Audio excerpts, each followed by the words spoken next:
खुलुमबाय लोगोफोर, बड' इनफ' पइन्ट चेनेलाव नोंथांमोनखौ गोजोन फुंबिलिनि बयनिसिमबो गाहाम हामलायथि बावहरग्रोनाय जाबाय। आं दिनै नोंथांमोननि सिगाङाव राशि बायदियै सानसेनि फानजामुथिखौ फरायथिनो लादों। आसा खालामो नोंथांमोना भिडिअखौ नायना मोजां मोनगोन आरो नोंथांमोनहा सानफ्रोमबो फुंबिलि समाव बेबादिनो फानजामुथिनि आपडेट मोननो थाखाय चेनेलखौ साबस्क्राइब खालामनानै लादो आरो भिडिअखौ मोजां मोनोब्ला अन्नानै लाइक, शेयार आरो कमेन्टबो खालामनानै होलांब्लानो जाबाय।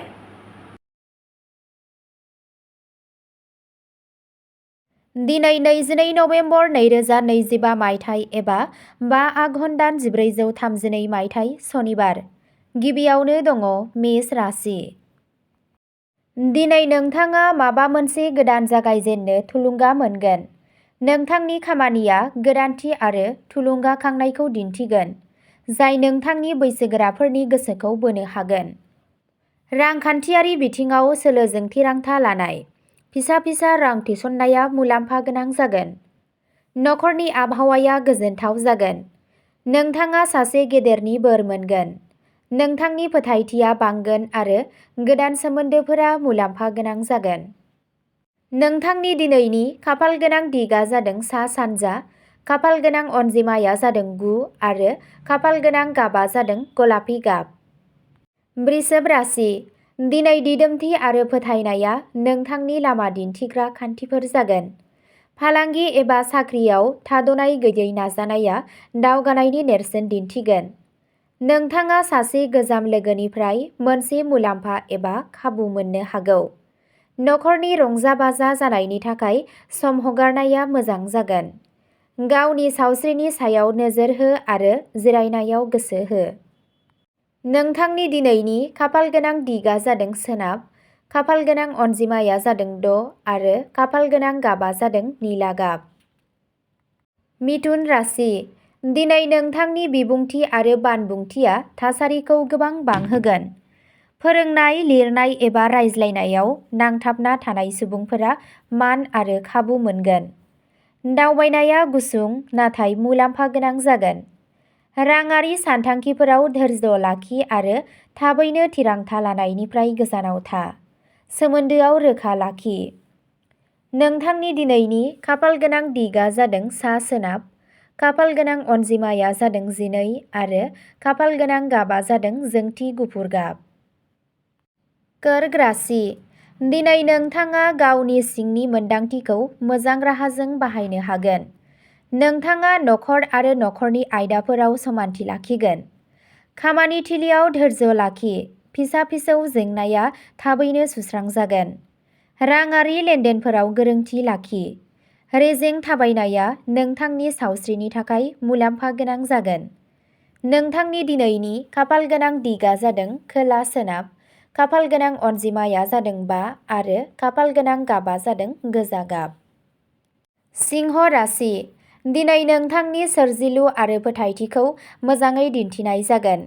दैदेननायजों सोमोन्दो गोनां खामानिया जाफुंसारगोन आरो मानसिफ्रा नोंथांनि बिबुंथिखौ बेसेन होगोन। रमान्टिक जिउआव गोदै थागोन। नखरारि सोमोन्दोआ बांगोन। रांखान्थियारि बिथिङाव सांग्रां जा आरो नाङै खरसाफोरनिफ्राय गोजानाव था। गोहोनि थाखोआ मोजां जागोन। नोंथांनि दिनैनि खाफाल गोनां दिगा जादों खोला-सानजा, खाफाल गोनां अनजिमाया जादों 3 आरो खाफाल गोनां गाबा जादों रेजें निला गाब। कन्या राशि। दिनै नोंथांनि बिजिरथाय आरो आब्रुथिया नोंथांखौ सिगांथिं लांगोन। नोंथाङा खामानिनि ल'डखौ सामलायनायाव आखा-फाखा दिन्थिगोन। फिसा लाहार-फाहारफोरा गिदिर फिथाय होगोन। गावनि सावस्रिखौ मोजाङै लाखि। सम उन्दुनाय आरो जानाय आदारखौ लाखि। गावनि लोगोरि एबा लोगोफोरजों समानथि आखु लाखि। मुलाम्फानि थाखाय रांखान्थियारि बिथिङाव संयम लाखि। नोंथांनि दिनैनि खाफाल गोनां दिगा जादों साहा, खाफाल गोनां अनजिमाया जादों 8 आरो खाफाल गोनां गाबा जादों रेजें गलाब गाब। तुला राशि। दिनै गोरोबलायनाय आरो बुजिलायनायनि गेजेरजों सोमोन्दोफोरा गोख्रों जागोन। गोनांथार दान्थे-बिदान्थेफोरखौ गोजोनै सुस्रांजागोन।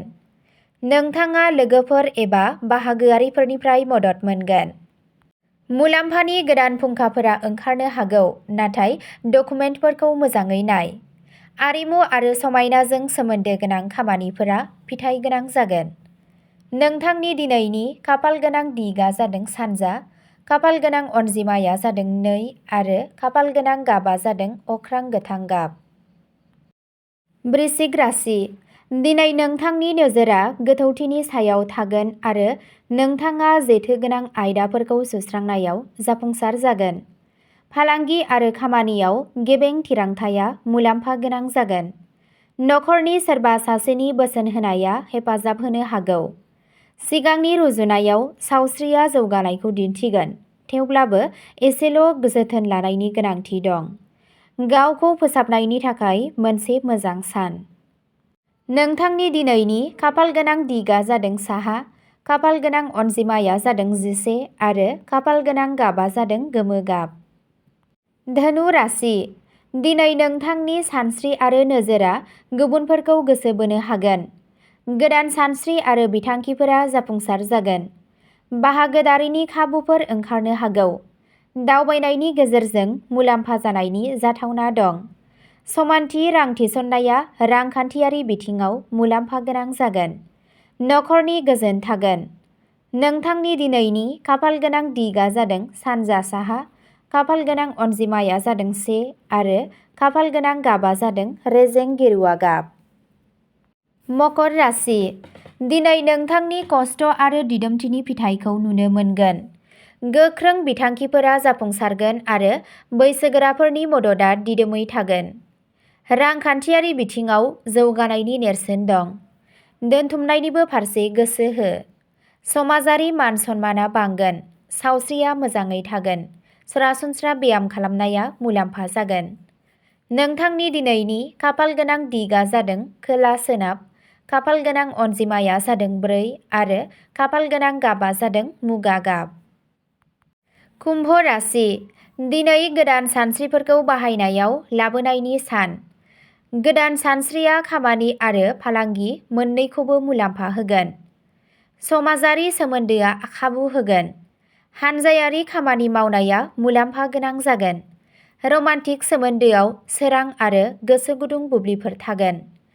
नोंथांनि दिनैनि खाफालगोनां दिगआ जादों सा-सानजा, खाफालगोनां अनजिमाया जादों 10 आरो खाफालगोनां गाबआ जादों मै गाब। मीन राशि। दिनै नोंथांनि मोनदांथि आरो आरिमुआरि बिथिंफोरा गोख्रों थागोन। सोरजिलु हाबायाव जाफुंसार जानाया समाजारि मान आरो सिनायथिबो लाबोगोन। रांखान्थियारि बिथिङाव मोनथाय आरो सोलो बाहाय। नखरनि गेजेराव गोजोनथाव रायज्लायनायाव रंजानाय मोनगोन। सावस्रिनि थाखाय थाजिम गोनां आदारा मोजां जागोन। नोंथांनि दिनैनि खाफालगोनां दिगआ जादों खोला सोनाब, खाफालगोनां अनजिमाया जादों 7 आरो खाफालगोनां गाबआ जादों गोथां गाब। अब्ला दिनैनि फानजामुथि एबा राशि फरायथिनाया एसेनोसै। गोजोन्थों।